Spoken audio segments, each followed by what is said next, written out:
Fala pessoal, sejam bem-vindos a mais um vídeo aqui do meu canal. Para quem ainda não me conhece, meu nome é Matheus Ornella, sou jornalista e comentarista de futebol americano. Antes de tudo, se você ainda não é inscrito, eu vou pedir para você se inscrever aqui no canal, deixar o seu like, o seu comentário e compartilhar esse conteúdo para que ele chegue até mais pessoas. Eu estou a 10 inscritos de 1.600 aqui no YouTube. Então, com certeza tem uma galera que confere que ainda não está inscrito, então se você puder se inscrever, me ajuda, é de graça, fortalece meu trabalho e apresenta o futebol americano para mais e mais pessoas. Antes de mais nada, eu vou fazer o recap dessa última rodada, né? A gente teve 5 jogos, vou falar um pouquinho de cada um deles. Hoje ainda sai um vídeo de análise da jogada, inclusive de um desses jogos, então no YouTube tem mais conteúdo hoje, tem conteúdos diários no Instagram, no Twitter, então se você quiser conferir todas essas redes sociais, os links também estão aqui na descrição. Bom, vamos começar os nossos jogos falando da final da Taça Brasil, né? A gente teve a vitória do Rio Preto Valles por 16-0 contra o União da Serra, né? O jogo que obviamente ficou marcado pelo encerramento precoce, né? A partida foi encerrada ali com pouco mais de 7 minutos restando no segundo quarto, né? Uma partida que é muito importante frisar, né? Ela primeiro foi paralisada, depois ela foi interrompida e a Taça Brasil, depois de discussão de todos os acontecimentos, decidiu, né, pelo final da partida, dando ali o título para o Rio Preto Valles, né? Vi uma galera ali falando de arbitragem e tudo mais, mas falando até com o pessoal da arbitragem que estava lá no jogo, eles me confirmaram que, obviamente, a arbitragem não tem o poder para decidir isso, e foi uma decisão da competição, dar o título para o Rio Preto Valles depois de tudo que aconteceu. Mas eu não vou ficar falando muito dos acontecimentos, das brigas e tudo mais, não cabe a mim, as duas equipes já emitiram, as duas equipes não, né? O Vale já emitiu nota, o União falou que vai emitir nota, tem o vídeo da transmissão que as equipes podem correr atrás se quiserem fazer qualquer tipo de situação extracampo. Acho que abre um precedente para se discutir o que pode ser feito no aspecto dos times internamente, da competição como um todo, se cabe à confederação entender tudo o que aconteceu, mas é uma área muito cinza e que por não estar lá, por não ter presenciado o que aconteceu ao vivo, eu não vou ficar entrando muito na discussão desse caso, não quero ficar dando muito palco para isso que não some em nada ao futebol americano.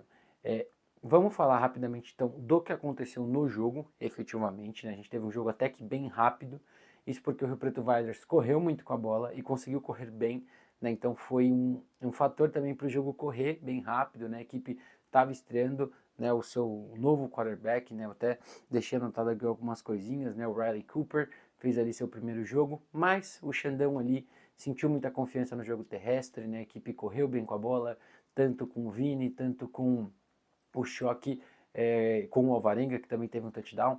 Conseguiu construir bem o jogo pelo chão, né? Não precisou explorar nada muito além disso. Eu achei que também foi bom, não, de certa forma, não pedir demais do Riley ou não mostrar demais do Riley nesse primeiro momento também pode ser importante, né? Até olhando para o Brasileirão que está vindo por aí. Mas foi um ataque que correu muito bem com a bola, talvez não teve nenhuma jogada muito explosiva pelo chão, mas conseguiu construir muito bem. E o Riley, quando passou, conseguiu conectar alguns passezinhos curtos, teve um drop ali na endzone que acabou custando um touchdown. No final ali, né, ele teve um passe muito longo completo para o Thales, né, que virou o TD corrido do Alvarenga depois. Mas foi um ataque bem sólido, um ataque bem limpo, que de certa forma eu acho que não ia mudar muito também com o passar do jogo. Né? O time parecia estar bem seguro e tranquilo da forma como estava jogando. Defensivamente, dando até o spoiler, o vídeo de análise é de uma jogada da defesa do Rio Preto Valles dessa semana. Gostei muito do que eu vi, é um time que entende muito o adversário que está encarando, que sabe se posicionar da melhor forma possível, força erros, forçou um safety inclusive no jogo, não deu espaço para o Dominic White correr com a bola, conseguiu controlar muito bem basicamente tudo, né? Nos 2 quartos que a gente viu de jogo, o Rio Preto Valles não deu espaço para o União da Serra fazer nada. Né? E isso mostra muito dessa força da equipe de Rio Preto mesmo ali com as saídas que teve, as chegadas, é um time que é muito equilibrado, é muito bem treinado e conseguiu aí se estabelecer bem no jogo enquanto ele durou. E né, o segundo título da equipe no ano, né? Acabou de ser campeão da SPFL e leva agora também a primeira edição da Taça Brasil, mesmo que dessa forma.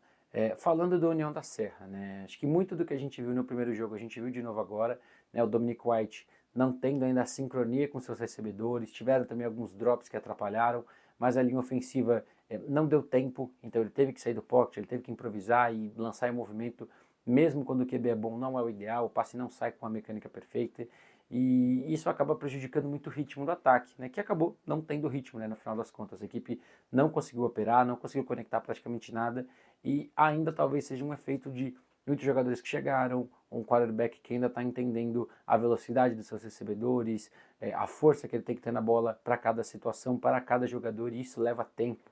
A gente sempre fala que essa conexão não vem do dia para a noite, né? E olhando para a equipe do Rio Preto Vales, por exemplo, esse foi talvez um dos motivos de não forçar o Riley a passar muito a bola nesse começo, né? Então, para ele continuar desenvolvendo talvez um pouco dessa química com os jogadores. Né? Da defesa, é, conseguiu evitar que o Valor tivesse grandes corridas, né? Mas não conseguiu evitar que o time ganhasse ali 4, 5, 3, 6. Não conseguiu evitar. E no jogo aéreo, teve alguns errinhos ali da secundária, como a gente viu no jogo contra o T-Rex também. Esse time do União é um time que tem uma proposta de ser um time que quer disputar nos grandes palcos, que quer realmente investir, traz jogadores americanos, se coloca ali em situações para jogar esses grandes jogos, né? Mas precisa realmente trabalhar um pouco mais, cuidar muito desses fundamentos básicos também do jogo. A secundária deu alguns vacilos ali e foi punida em alguns momentos, poderia ter tomado um outro touchdown que teve um drop na end zone, mas é um ataque que tem algumas peças interessantes e eu acho que até o final do ano a gente deve ver um time talvez um pouco melhor, quem sabe até brigando por uma vaga de playoffs na Conferência Sul da BFA. Falando da BFA, vamos falar então dos jogos que aconteceram nessa última semana. Da BFA foram 3 jogos que marcaram essa semana. Tivemos jogos da Conferência Sul, Centro-Oeste, e um jogo da Conferência Sul e 2 jogos da Conferência Centro, um jogo da Conferência Centro-Oeste e um jogo do Sudeste com o time do Centro-Oeste. Vamos deixar deixar dessa forma. Vamos começar falando da vitória do Cruzeiro por 14-13 contra o Tubarões do Cerrado, né? Vitória importante para o Cruzeiro. A gente sabe que o time passou por muitas mudanças, o time precisava nesse primeiro jogo sair com uma vitória, jogando fora de casa, era muito importante, olhando para essa Conferência Sudeste, que tem o Galo como franco favorito, mas tem outras equipes ali que o Cruzeiro vai ter que brigar muito para vencer, e nessa briga contra o Tubarões do Cerrado conseguiu sair com a sua primeira vitória, vencendo por 1 ponto.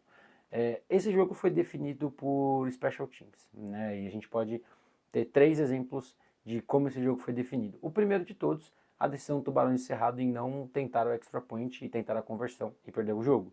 Isso aí já é um. Mas os 2 touchdowns do Cruzeiro vieram em muffs, né, de punch do Tubarões do Cerrado.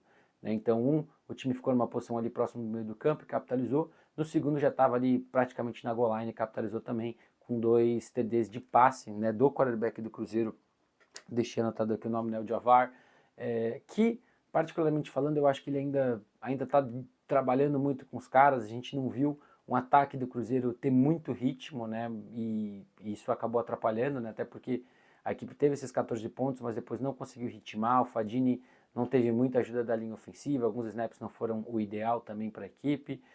E a equipe precisa desse ritmo, né? A equipe precisa melhorar, obviamente, para o restante da competição, para que não possa viver só dessas situações onde sua defesa te coloca em boas situações de campo ou de algumas jogadas explosivas, como por exemplo no primeiro TD do Gi Paula, né? O Ronel fez o segundo e o Eric fez o primeiro. Mas o importante foi vencer, né? O importante foi quando foi colocado em situações de pontuar, pontuou e garantiu a sua vitória, né? Mas assim, foi um jogo que eu acho que mostrou bem o que é esse Cruzeiro desse ano, sabe? Eu acho que é um time que tem alguns jogadores, mas talvez faltem alguns elementos, né, nesse ataque para ser melhor. Porém, a defesa foi realmente o que também decidiu junto com os special teams, né? Não deixou o Dimitri trabalhar no jogo aéreo. Eu acho que a última campanha pode mascarar um pouco a atuação ruim do Dimitri, né? Ele foi interceptado na primeira tentativa de passe, não conseguiu conectar com seus recebedores.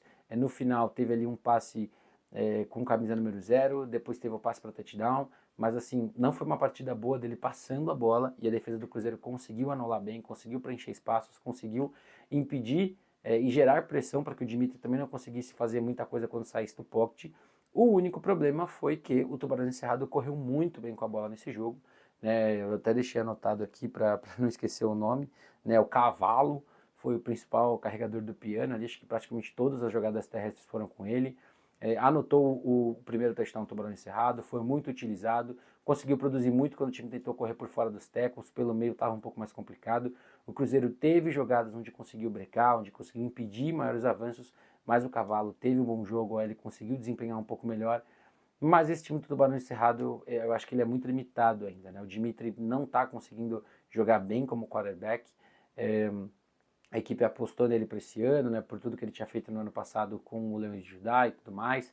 Mas ele realmente não está conseguindo se achar ainda, não está conseguindo resolver com as pernas, que talvez fosse uma outra característica que a equipe esperasse que ele pudesse trazer para o jogo, mas foi muito complicado. E da defesa do Tubarão de Cerrado, eu acho que fica um saldo positivo, né? Porque assim, apesar, né, de ter tomado esses 2 touchdowns, foram em situações de campo mais curto.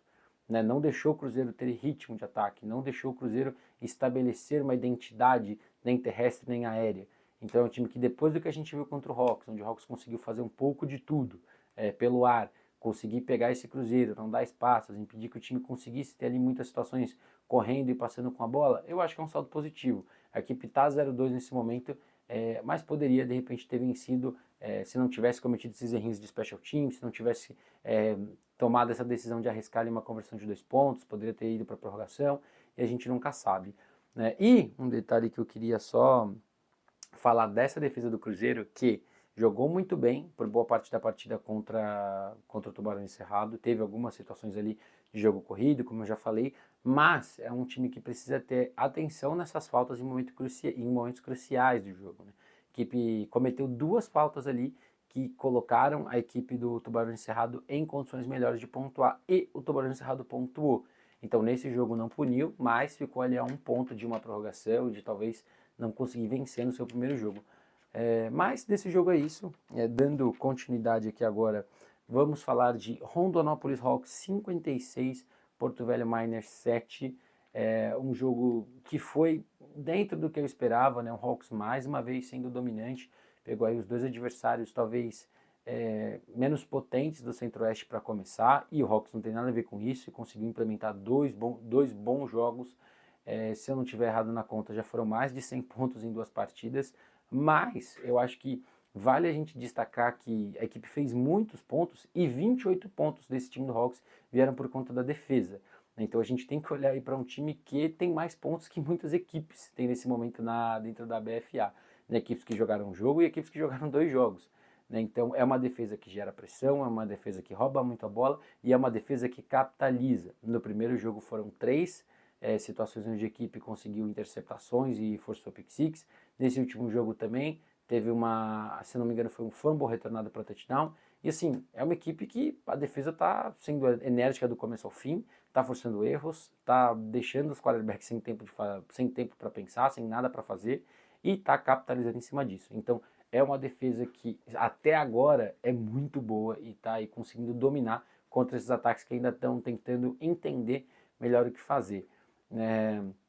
O único momento ali que o ataque do Porto Velho Miners conseguiu pontuar, inclusive, foi no passe do Cauã, né, que ele conseguiu achar uma janela ali no mais lente, que a secundária acabou talvez comprando cedo demais alguma coisa, ou foi tentar se jogar tentar atacar a bola, vamos dizer assim, talvez não seja o ideal, porque os safeties não estavam tão próximos, mas ali talvez na antecipação eles ficaram numa posição ruim e a equipe do Miners conseguiu capitalizar, mas depois disso não conseguiu fazer mais nada. Né? A defesa do Hawks poderia ter roubado outras bolas, forçou muitos sacks, forçou ali muitos tackles for loss. No final ali o Miners até teve algumas corridinhas ali, mas já estava no garbage time, né, em mercy rule. E olhando pro ataque desse time do Hawks, né, o Zankin também é um cara que está se destacando muito bem. Ano passado chegou e conseguiu jogar bem, teve ali boas situações, mas esse ano ele parece um pouco mais maduro também, parece que está trabalhando melhor com o que o time tem a oferecer. A conexão com o JT está muito boa, conseguiu mais 2 touchdowns com ele nessa partida. JT que jogou como quarterback no primeiro semestre, mas claramente ele joga melhor como recebedor, isso é muito claro. Teve touchdowns na primeira partida, teve 3 touchdowns na segunda partida, 2 recebidos e 1 de retorno. É um cara que com certeza a gente tem que ficar de olho aí em discussão de talvez MVP nesse momento, e um cara que com certeza vai somar muito para esse ataque do Hawks, porque uma vez que ele está com a bola na mão, ele consegue, com a sua velocidade, causar muito estrago. Mas vale a gente também destacar que o Zankin passou para 4 recebedores diferentes para touchdown, né, contando com os touchdowns que o JT teve, outros 3 recebedores tiveram ali passes recebidos para touchdown. O jogo terrestre fluiu muito mais, teve 2 TDs corridos. A equipe teve ali no backfield o Alisson Barose e um terceiro running back que eu não consegui identificar quem que era. um jogo muito bom do Hawks, a verdade é essa, né? O Miners não tem muita coisa que a gente possa falar nesse momento, é uma equipe que parece ter um ataque que quer ser rápido, mas não conseguiu segurar na pressão, então muitas dessas coisas não fluiu. A defesa não conseguiu parar o que o Hawks tentou fazer durante todo o jogo, né? O Hawks tentava passe curto, dava certo, corria com a bola, conseguia, esticava o campo, dava certo. É uma defesa que vai ter que se ajustar muito com os próximos jogos, e é como a gente falou desse time do Miners, né? Um time que de certa forma é um time formador, é um time que está criando uma casca ainda dentro de competições, então vai sofrer mesmo aí contra essas equipes que têm os jogadores americanos, que têm ataques mais estruturados e que têm uma mentalidade de tentar pontuar a qualquer momento, como esse time do Hawks, né? O Hawks não parece ser um time tão preocupado em construir campanhas, e sim um ataque mais preocupado em pontuar a cada vez que tem um snap. Bom, dando continuidade para a gente fechar a BFA, a gente teve a vitória do Timberhawks pelo Santa Maria Soldiers, contra o Santa Maria Soldiers, por 26-8. É o jogo que eu falei que para mim ia ser o termômetro dessa Conferência Sul, e foi. Como eu disse, apostei no Soldiers, mas não me surpreenderia, e não me surpreendeu uma vitória do Timberhawks. É uma equipe que é muito bem treinada pelo Takahashi, é uma equipe que entende quando jogar, quando jogar não, né? Mas é uma equipe que entende a melhor forma de jogar, que se adapta dos dois lados da bola ao que o seu adversário oferece. Uma vez que percebeu que conseguiria forçar muitos erros e não deixar o Douglas jogar mandando muita pressão, mandou essa pressão, teve um jogo espetacular, forçou 5 sacks, forçou uma interceptação no momento crucial. Eu até falei que o Rex teve ali os dois momentos que para mim foram os que mataram o jogo. Né, a recuperação da defesa no bad snap do punch, que virou o segundo touchdown, logo depois que o time tinha feito o primeiro, e a interceptação no início do quarto período, quando o Santa Maria tinha conectado um passe muito longo e a equipe estava, de certa forma, querendo empolgar, vamos dizer assim. A defesa conseguiu roubar a bola nesses dois momentos e foram cruciais para essa vitória de Timbó. Falando agora do ataque do Rex, né? O Romário é um quarterback muito bom, é um cara que traz essa versatilidade correndo com a bola, e isso permite que o Rex faça muitas coisas diferentes com ele. A gente viu as speed options sendo uma grande arma, né? Ele correu para um touchdown, usou bem da speed option quando precisou distribuir a bola, e é um cara que tem um braço muito bom, né? Conseguiu distribuir para todos os seus recebedores que estavam abertos, usou bem os running backs no jogo aéreo quando a equipe dos Soldiers deu um pouco mais de espaço, quis mandar um pouco mais de blitz, ajustou e conseguiu usar seus running backs no jogo aéreo. E assim, é justificável porque ele é um cara sempre mencionado entre os melhores do Brasil e porque ele estava nessa última seleção brasileira, né, que se juntou lá na Umsosvi, que é um nome que a gente talvez devolvi antes do... a gente devolvi para a convocação do pré-puck que vai rolar, porque é realmente um jogador muito bom, é um cara que soma pra caramba e ele faz esse ataque do Rex ser muito bom também, né? O jogo terrestre teve ali quase 100 jardas, o jogo aéreo foram quase 200, se eu não estou enganado. Então é um ataque muito equilibrado, que consegue achar o melhor ali de todos os seus jogadores. E acho que fala muito do que é esse time do Timberhawks, né? Um time que a gente tinha algumas dúvidas se todas as saídas, né, que a equipe teve iriam afetar. Na minha opinião, até afetam um pouco, né? A gente viu ali um time que acabou dando um pouco mais de espaços, errando algumas coisinhas, mas é um time muito, muito bom e mostrando que todo esse treinamento e essa base fazem o time jogar bem da forma que joga, né? Olhando aqui as anotações também, só para destacar, né, no jogo aéreo, um outro jogo bom do Henrique Silva, né, o wide receiver que já tinha jogado bem contra o União da Serra, também jogou bem nesse jogo ali, fez, se não me engano, o primeiro touchdown da partida, né, depois de um primeiro tempo que estava muito tenso. Ali no segundo quarto a equipe conseguiu a conexão e ele foi ali para a endzone. Teve um outro TD longo que acabou sendo anulado, né, mas um cara que está aparecendo muito bem com o Romário nesse começo. Falando agora da equipe do Soldiers, né, segundo as estatísticas da BFA, né, a equipe teve menos 40 jardas terrestres. Eu estou imaginando, obviamente, que essa contagem está sendo feita da mesma forma que é na NCAA, né, que o sec acaba sendo contado como jardas negativas, né, porque o Douglas foi sacado 5 vezes, né, e perdeu ali muitas jardas, né, e o jogo terrestre também não fluiu. Mais uma vez aí a OL dos Soldiers não conseguindo fazer esse jogo aéreo funcionar. A equipe sofreu muito para se adaptar ao que o Rex queria fazer no front, né, um front que variou bastante. O Douglas tentou colocar o running back para bloquear, teve alguns momentos que ele teve um pouquinho mais de tempo, que ele conseguiu escapar do pocket, mas ele sofreu ali basicamente toda vez que ele fazia um dropback. Tinha algum jogador do Rex já muito próximo para fazer uma jogada, né? E quando você tem um cara que é um pouco mais preso dentro do pocket, né? O Douglas até teve uma corrida, até teve situações em que ele escapa, né? Mas ele não é um cara que vai conseguir fazer isso o tempo todo. Você precisa criar formas, colocar mais gente para bloquear, mudar chamadas, tentar fazer algumas coisas. E a gente até viu isso. A gente viu o time investindo mais em rotas cruzadas, em drags, em situações mais assim, né, para você conseguir soltar a bola rápido e explorar esse espaço que a defesa está dando ali, principalmente porque os linebackers estão muito próximos da linha. Algumas situações verticais que ele também conseguiu conectar muito bem. Ele terminou o jogo com 302 jardas aéreas, mas foi um time que não finalizou quando teve ali boas campanhas no campo de ataque, né? Isso porque o jogo terrestre não fluía, a OL não estava dando tempo para o Douglas passar a bola e nem sempre ele estava conseguindo conectar da melhor forma possível, né? Também tentou usar os running backs ali em screens, em checkdownzinhos em flats e tudo mais, mas a equipe acaba aí não conseguindo vencer seu segundo jogo e o Timberwolves agora fica 2-0 dentro da Conferência Sul, dependendo só de si para se classificar com a melhor campanha, né? Os Soldiers agora tem uma campanha de 1-1, mas pela forma como está desenhado os playoffs da Conferência Sul, os Soldiers provavelmente deve passar para a próxima fase e tem muita coisa aí para olhar, principalmente ali na sua linha ofensiva e na defesa como um todo, em como trabalhar contra o Timberwolves na próxima partida. Para fechar, a gente tem o jogo entre o Ocelots Futebol Americano e a equipe do Vikings, né? Foi o jogo único da semana 3 do Brasileirão da CBFA. Essa semana temos a abertura da D1, vamos ter 6 jogos nesse final de semana, 4 da D2 e 2 da D1. Teremos inclusive Flamengo, Imperadores e Gala Futebol Americano com transmissão no YouTube da Rede TV. Então acompanhem o Instagram do Brasileirão e da CBFA, que todas as informações vão sair por lá também, para quem quiser conferir esse jogo no próximo sábado, 2 horas da tarde.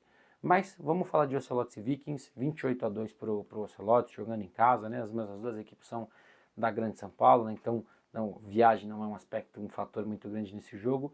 E foi um jogo que começou muito nervoso, né? Na primeira campanha do ataque do Ocelots teve um safety, e aí o Vikings abriu o placar. Na primeira campanha do Vikings tomou 2 faltas seguidas por false start, pediu tempo. Na volta do timeout, um fumble na linha de uma jarda e a equipe do Ocelots começou ali a sua vitória quando anotou um touchdown corrido com o Derão.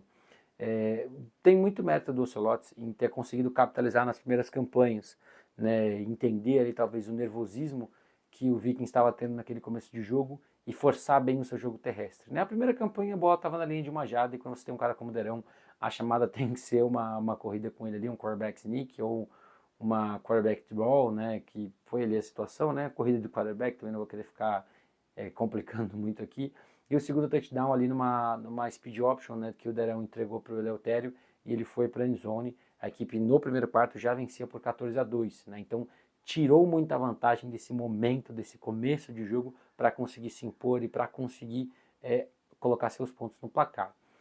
Da equipe do Vikings, é uma equipe que passou por muitas mudanças no aspecto de comissão, teve várias chegadas, como eu falei na prévia. O Renatinho foi o quarterback que começou o jogo.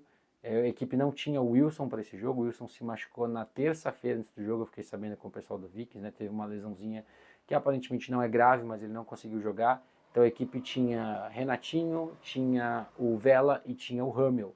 Né? O Hummel que, pelo que me falaram também, teve 3 ou 4 treinos só com a equipe. Então, eu até dou os parabéns para a equipe do Vikings de ter, de certa forma, ficado com os caras que já estavam treinando há mais tempo com o grupo. Né? Eu, particularmente, acho que o Vikings quer colocar o melhor quarterback em campo, independente de quem for. Sei que parece muito óbvio, mas você tem 4 caras aí para colocar nessa discussão. Você tem o Renatinho, que é um cara que está com o time há muito tempo. Você tem o Vela, que teve alguns bons momentos nesse jogo. Você tem o Wilson, que foi um cara que veio do Monsters, que já jogou no cenário nacional ali de BFA antes, e que é um cara que traz talvez mais do aspecto físico do que os outros quarterbacks, e traz força também para o seu jogo. E você tem o Hummel, que foi uma revelação ano passado, teve passagem pela Alemanha agora nesse primeiro semestre, então traz muita experiência, mesmo sendo um cara tão novo. E assim, eu não sei se a gente tem uma briga aberta de quarterbacks ali na equipe do Vikings, mas eu imagino, o que eu sinto é que o Vikings quer ficar confortável com qualquer um dos 4, né? E isso é muito complicado porque a gente tem 4 caras ali um pouco diferentes, né? Acho que o Wilson destoa dos demais por ter o aspecto de ser um cara que pode correr mais com a bola e tudo mais, mas são 4 caras ali que vão brigar semana a semana pela posição. Mas eu senti um ataque muito nervoso, né, no começo. A gente até viu uma variação bem legal, o time tentando correr com jet, tentando correr um pouco diferente pelo meio da linha, conseguindo abrir alguns espaços para o PH, conseguindo abrir alguns espaços para o Fanasca, que estreou pela equipe do Vikings, mas a defesa do Ocelotes foi conseguindo minar, foi ajustando, e aí o ataque do Vikings terrestre acabou emperrando. O jogo aéreo teve algumas boas situações ali com o Palermo, onde conseguiu marchar um pouco mais. A equipe ainda também está trabalhando muito no seu corpo de recebedores, né? Tem alguns jogadores novos ali também.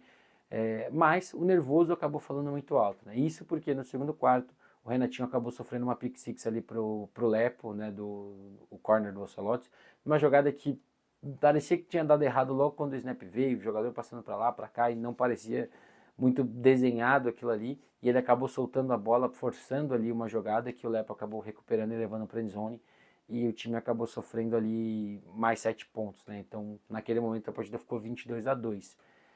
Mas falando da defesa do Vikings também, é uma defesa que está jogando muito bem. Eu sei que eu falei da primeira campanha, foi uma bola dentro de uma jarda contra uma equipe que corre bem. A segunda teve um passe do Derão que não saiu tão bom, mas o Nolan conseguiu ficar com a bola e aí o Ocelotes conseguiu caminhar e produzir. O terceiro touchdown foi uma pick six. E no segundo tempo o time conseguiu anular da melhor forma possível, foi colocado em situações de campo curto e forçou 2 field goals, mesmo com os americanos do lado de lá, conseguiu evitar ali muitas jogadas que fossem explosivas, não todas, algumas o Nolan conseguiu correr, o Miles também teve uma ou outra, o Derão teve uma corrida ou outra, mas no geral é uma defesa que desde a SPFL vai conseguindo se achar, vai evitando ali muitos estragos, mas obviamente tem ali algumas jogadinhas que tem um errinho aqui, um errinho ali, mas que um ataque que não está conseguindo acompanhar essa defesa nesse momento. Isso é muito complicado, porque vai encarar ataques que vão pontuar eventualmente, vai encarar Spartans, tem o jogo, vai encarar o Spartans não, né? Mas tem ali o jogo contra o Sorocaba Vipers, tem o jogo contra o Goiânia Saints, então é um time que eu acho que dá para tirar mais, eu acho que ainda é um time que pode brigar de repente por uma vaga de playoff, mas vai ter que pontuar esse ataque, vai ter que achar formas aí de construir melhor para os próximos jogos. E para a gente fechar, né, eu falei da defesa do Ocelotes, né, que teve a pick six do Lepo, teve uma interceptação também no segundo tempo, e foi uma defesa que jogou muito bem, né, foi se ajustando, conseguiu parar esse ataque do Vikings, também em uma situação ou outra que o Vikings conseguia pendurar alguma coisinha diferente. E eu acho muito importante, até para fechar o vídeo, falar da participação do Luan, né, kicker da equipe do Ocelotes. Né? A gente fala pouco sobre kickers, a gente às vezes não dá a devida importância a caras que fazem a diferença no jogo. E eu acho que o Ocelotes, mesmo não tendo capitalizado em touchdowns, algumas campanhas importantes no segundo tempo, conseguiu sair dali com pontos graças ao Luan. O Luan converteu 2 field goals, deixou a partida em 25, depois em 28. Ele errou um de 50, mas tinha força, a gente já viu ele acertar field goals ali de 45, 50 jardas. Então é um cara que tem sido muito sólido pelo Ocelotes há bastante tempo. Eu acho que a gente merecia falar dele nesse vídeo até para reconhecer o trabalho que ele está fazendo aí com essa equipe de Jundiaí há bastante tempo. Desse jogo é isso e, bom, a gente vai ficando por aqui. Mais uma vez, se você ainda não é inscrito, eu vou pedir para você se inscrever aqui no canal, deixar o seu like, deixar o seu comentário, compartilhar esse conteúdo para que ele chegue até mais pessoas, porque isso me ajuda pra caramba. Tamo junto e até a próxima!